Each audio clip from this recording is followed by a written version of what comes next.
আসসালামু আলাইকুম।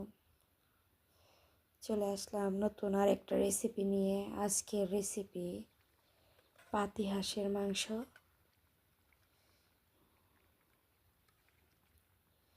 এই যে পাতি হাঁসের মাংস, দুইটা হাঁসের মাংস এখানে আমি রান্না করছি একসাথে। রসুন দিয়েছি কোয়া কোয়া করে। হাঁসের মাংসে আসলে একটু রসুন এইভাবে দিতে হয়, তাহলে দেখতেও ভালো লাগে আর ফ্লেভার আসে অনেক ভালো।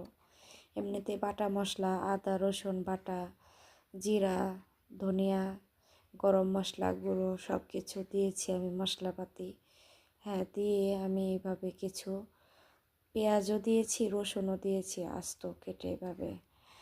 আর এই মাংসটা আমি একটু ঝোল রেখেছি এখন, কিন্তু কষানোর পর এই ঝোলেই মাংসটা সিদ্ধ হবে। আর কষানোর পর একদম ভুনা ভুনা হবে। তো আমি হাঁসের মাংসের সাথে চালের রুটি করব। এই শীতে হাঁসের মাংস আর চালের রুটি সবাই খেয়েছেন, জানি কে কীভাবে রান্না করেন জানি না। সবাই জানাবেন কমেন্ট বক্সে। আল্লাহ হাফেজ।